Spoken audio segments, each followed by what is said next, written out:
காத்தாயி அம்மனின் அருள் அடியவர்கள் அனைவருக்கும் வணக்கம். இன்றைய தினம் உங்கள் இல்லத்துக்கு மகிழ்ச்சியான செய்தி கிடைக்க வாழ்த்துகள். அபிராமி அந்தாதி பாடல் எண் 28. இகவர சுகம் உண்டாக. இந்த உலகத்தில் எல்லாவிதமான சுகங்களும் உங்களுக்கு கிடைக்க இந்த பாடலை படியுங்கள், கேளுங்கள்.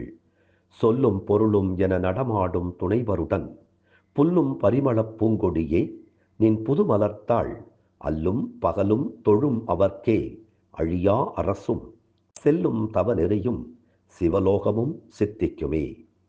சொல்லும் அதன் பொருளும் போல் துணைவராகிய எம் பிரானாகிய சிவபிரானுடன் இணைபிரியாது இணைந்து நிற்கும் கொடி போன்று என் பேரன்பிற்குரிய அன்னையே, புதுமலர் போல திகழும் நின் பாதகமலங்களை பணிபவர்க்கு உலகத்தை அரசாளக்கூடிய அரச யோகம் கிடைக்கும். நன்னெறிக்கான தவமும் பலிக்கும். அதன்பின் சிவலோக வாழ்வும் கைகூடும். ஆம், திருக்கயிலாயத்தில் நிரந்தரமாக இருக்கக்கூடிய வாய்ப்பினை வழங்கும். அம்பிகையை வணங்குவோருக்கு எல்லாவிதமான வளங்களும் கிடைக்கும்.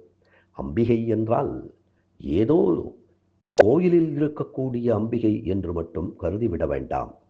உங்கள் இல்லத்தில் இருக்கக்கூடிய தாய், மகள், மனைவி, சகோதரி, வீட்டிற்கு வந்த மருமகள் என யாரை வேண்டுமானாலும் நீங்கள் போற்றுங்கள்.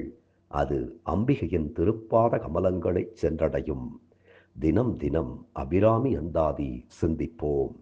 அப்படியே நம்மை அணைத்து காக்கும் காத்தாயின் திருப்பாத கமலங்களையும் சிந்திப்போம்.